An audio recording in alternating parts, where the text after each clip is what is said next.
This podcast contains potentially adult language, adult themes, definitely drinking, and possibly sexual context.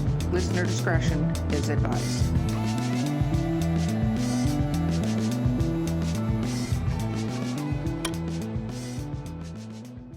Welcome to Drinking with Authors, the Literary Briefs edition. If anyone's listening that has an underwear company and wants to sponsor, I'll wear your underwear every single time. I'll even show them off. Ooh. Just saying, hashtag, I've had a couple coolers. It's good. Did I just say cooler? Oh my God.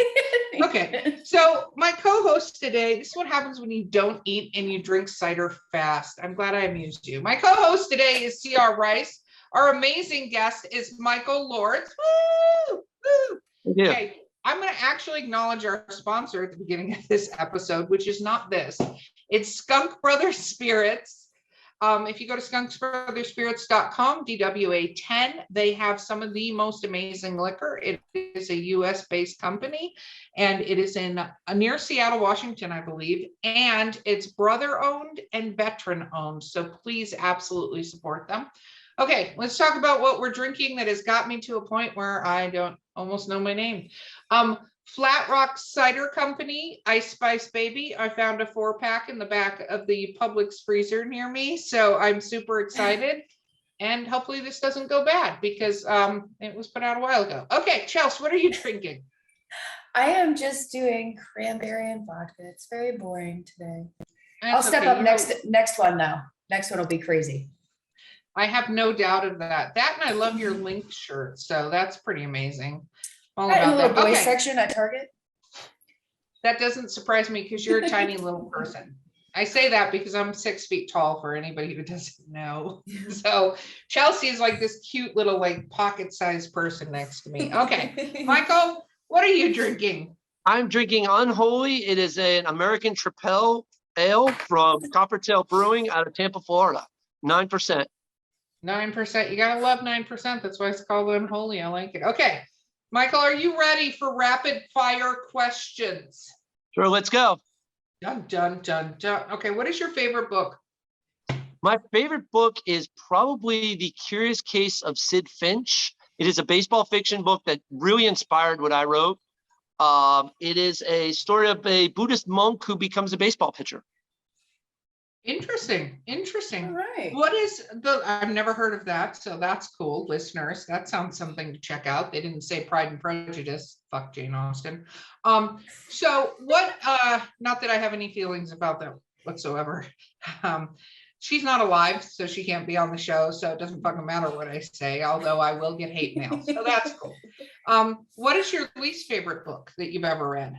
Oh, I am not the kind of person that does not finish books. No matter how bad it is, I finish books.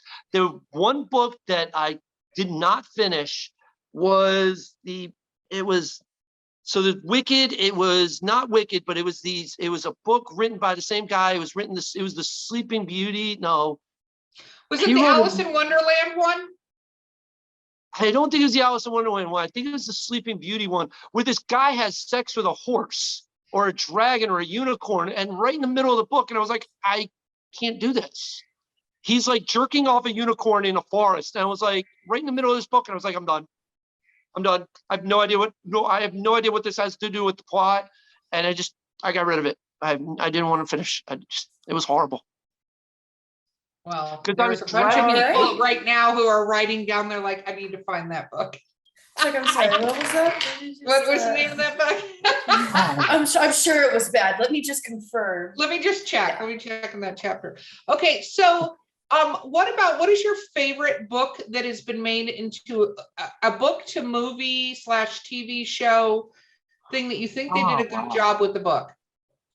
Wow. Oh man. Off the top of my head, I feel like at this point, like I want to run to like my 4 bookshelves in the house and be like, oh my God, oh no, it's this one, it's this one, it's this one.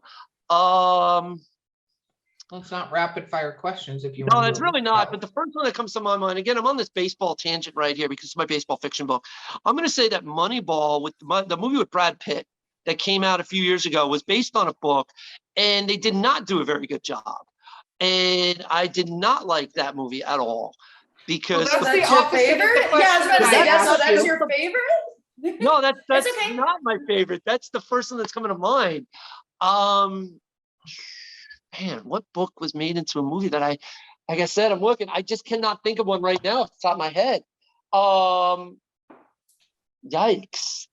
Can I pass on that one? I know that's such an easy question and I'm drawing a blank on it and I apologize because that's what Well, happens when you drink a 9% beer. it's They answered- one beer. We know better. You can blame that. But you're the I'll only blame my- person that has ever immediately answered what's your favorite book. It's like you prepared somehow, because as soon as Erica asked that, you were like, oh, my favorite book, let me tell you, and had it. So now I'm suspicious. I would be Well- as suspicious because this has been our follow-up question and he's completely bombed this question. Yeah, so- exactly. That's really, really weird. Because I do have a second favorite book. Like I can name 1 and 2, like right off the top of my Okay, head. let's do. Let's just do that since you've ruined the other question. Number 2 is the Scripture of the Golden Entity it's a Jack Kerouac book. And it's a Zen book that Jack Kerouac wrote that is really, really just one of those short, like it's only like 120 pages, but it's really deep thought. And I'll just read it every once in a while because it helps you kind of unwind and like Zen think like unattached thinking type of book. So that's usually on my bedside, like almost all the time. Okay, good. I'm gonna let you go next, CR, because he's throwing me off on the fucking questions now. I was like, feel like our rhythm's been broken. Okay. Our rhythm has been broken. If you could be any main character in any book, but you have to live out their life, who would it be? Man, I have to live their life. Mhm. Oh, yikes. I'm horrible at this game, aren't I? Yes. So I'm gonna get a Yes, buzzer. legitimately, yes. I'm not gonna be nice. You're horrible at this game. I'm I'm getting a terrible buzzer. at this game. Because I'm looking like I'm glancing over my shoulder at bookshelves. I'm like, there's so many books. I read so much nonfiction as well as fiction. I'm like, no, that's a nonfiction shelf. No, that's a fiction shelf. I'm like really, it can really be bad any at it. book. It can So be I'm any gonna- book, fiction, nonfiction. So let me go with my original book then. If I were to go with Sid Finch and this Buddhist monk that plays baseball, sure, him. And because it influenced my book because it takes place in St. Petersburg, which is a beach town in Tampa, and he lives on the beach and he has this little hippie girlfriend, which is super cool. And he practices Zen Buddhism and he plays baseball. And I was like, I want to be this guy, but I can't because I can't throw a baseball as fast as him. And so I feel like I've only read 1 book in my life, and I swear that's not true. Okay. All right, Ask your follow-up, but I'm regretting what this follow-up is gonna be because I don't. If you could choose any character to be your sidekick, who would it be? No, not Sid Finch. Man, you know what? I'm going to go with the cockroach guy from Franz Kafka's Metamorphosis. You want to be friends with a cockroach? Because I can put him in my pocket. I can carry him anywhere. Okay, All right. Well, this is just. that's a whole different place. I would like you to meet like Michael Lortz. He would like a cockroach that he carries in his pocket. It's like Wally. Yeah, that's something. Okay, Michael, when you were actually, you told us, and you're a veteran, thank you for your service. I didn't say that in the last one because you were mid-story and I thought it, and then cider came into play and then you were in the story. And so thank you very much for your service. We appreciate that. You can obviously write anywhere, but now that you have the opportunity to create your writing Zen space, what does that look like? It's probably by the water. Being a Florida kid, I really appreciate kind of the Zen peacefulness of being by the water. My apartment complex right now, I got a little lake in the middle of the complex, which isn't really by the water, kind of man-made little lake. But just opening that and, when the weather's nice and hearing the birds outside or the frogs at night and stuff like that, anywhere where there's kind of like a peaceful water, like just right outside, that would be my Zen space. Very, very cool. What about music? Do you listen to music while you're writing? So You I talked about started, how the book had a blues theme. So were you listening to a lot of blues when you were writing it? I did. I did, but I get inspired, but then once I start going, the words of music throw me off. So once I start writing, I have to turn the music off, or I have to go instrumental. Because if like I'll get inspired by the lyrics or the rhythm or or what they're talking about and stuff like that to kind of get me sparked. But then it's got to be instrumental, and it's got to be off once I get into writing. I was listening to a lot of hip hop. Like I said, hip hop inspires me. A lot of blues inspired me. Throughout Curveball at the Crossroads, there's even some lyrics that are old blues lyrics by Robert Johnson and stuff like that, where I would say instead of the main character walking behind the devil walking behind the main character or in front of it, I'd say he walks side by side, because Robert Johnson says in his Me and the Devil Walk Side by Side in his songs. And I was like, well, blues people will pick up on that. It kind of adds a little bit of layering to or a little, layering and everything into the book. If you're a blues fan, it kind of makes it a little bit more authentic.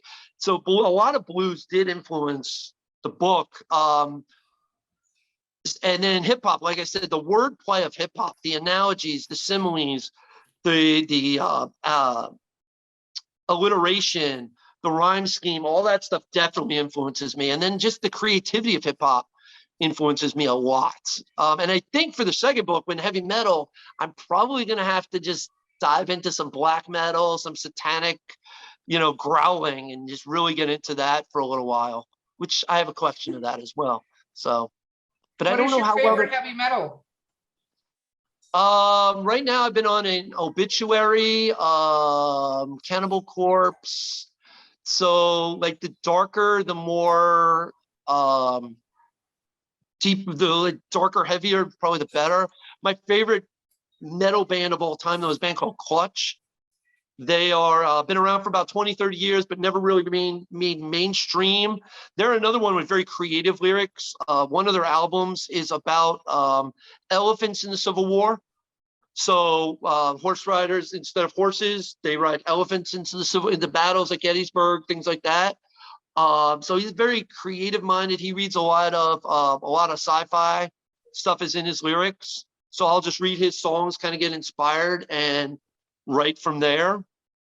So Clutch is a big favorite of mine. They do a lot of like that Black Sabbath type of metal. So it's not the dark screaming type of stuff, but it's very, very kind of mainstream, but very groovy type of heavy metal. So I listen to a lot of them. Okay. What was your question, CR? Well, I was going to do what's your writing kryptonite? Like you could be on a roll and going, because you seemed like you were on a roll writing, Curveball. So then what can stop you mid-sentence? Social media, alert, buzzing. I have to turn the phone off, throw it in another room, buried under a pillow, buried under 6 feet ground. That phone is the most distracting thing to writing that I have ever encountered. Like, oh, let me just check Facebook real quick. No, stop. I need to write. I need to finish this. That thing, if it buzzes, even if it's in another room or if a phone call, I've got to go get it. Go see what just happened. And yeah, I really need to fight that. My phone is my arch nemesis. I can see it. I can totally see that, actually, to be honest. Okay, so what is your favorite writing snack? Beer. I mean, I think we can count that. Beer and probably just popcorn, peanuts, some trail mix, stuff like that I can kind of keep munching on while I'm writing. Beer always helps, because if I hit 6, then the writing kind of becomes illegible and it's time to stop writing. Okay. All right. You set yourself up for a limit. I like it. Okay. I like it a lot. Yeah. What about your favorite weird food combination? Oh, wow. Wow. While writing or just period? In general. In general. What did I have recently? Man, I swear I just made this. I made a weird sandwich recently, and I forgot what it was. It was oh man, I am drawing a blank because I had this sandwich and it was so good. And I was like, what did I make? It was turkey and cheese on toast, but but it was something I mixed in there and I forgot what it was. It was like a jelly, maybe. It wasn't grape jelly, but it was something to that. Maybe strawberry jelly. I think it might have been strawberry jelly. So maybe I'll go with strawberry jelly, turkey, and cheese on a sandwich. Does that sound weird? No, That doesn't sound weird enough. no.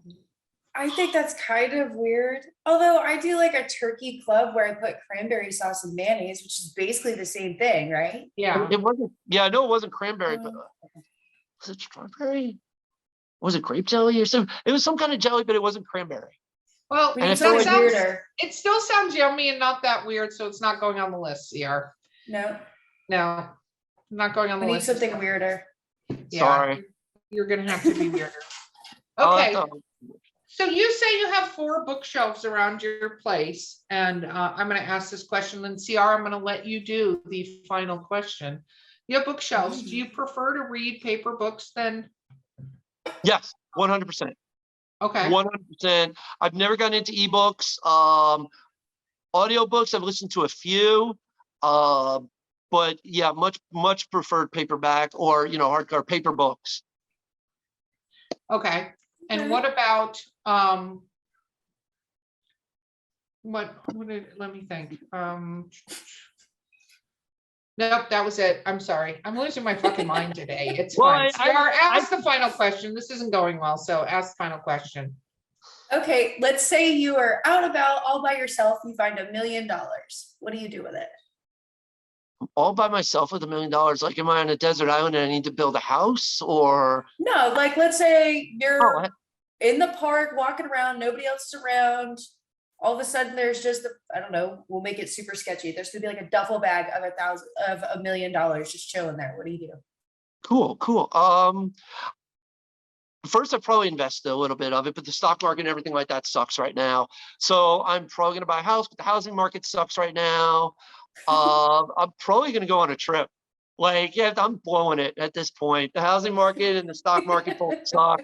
I'm not making any more money on this. I'm not turning into $1.5 million in a year or two. So I'm just going on a trip. I'm going to Europe. I've never been to Europe before. Never been to Asia before. Maybe some Pacific Islands. Maybe I'm, buying that little cabana on a Pacific island, and I'm just going to sit there and write all day. And I will pump out 5 books a year. All And right. just build this writing empire that I need to work on. I like it. I like Seems building the legit. writing empire. Okay, shameless self-promotion time. Okay, so Curveball at the Crossroads. It's my debut novel. It is the story of a young baseball player who makes a deal with the devil to get back into the game after a career-ending injury. It is at www.curveballatthecrossroads.com. You can find it on Amazon, Barnes & Noble, Books A Million, all those other websites, or as I would prefer, you order it from your local bookstore because I have a soft spot for local bookstores, and please shop local. And they can order it off Ingram Spark. And you can find me at JORDI Scrubbing, CRUBING S at Twitter. My book is at Crossroads Curve at Twitter. Or just Google me. Michael Lortz, LORTZ. That sounds really bad. I apologize. No, that's awesome. We're gonna fix that. That is awesome. Okay, guys. Thank you so much for being here, Michael. I really appreciate it. Your book sounds amazingly fun. And I do Thank love the cover. And I agree with you. It's very album centric. So that is awesome. This has been Drinking with Authors. I've been your host, Erica Lance. My co-host has been the infallible CR Rice today because I'm a shit show. Our guest has been the amazing Michael Lortz. Our sponsor has been Skunk Brothers Spirits. DWA10 is the coupon code. And we will see you guys next time.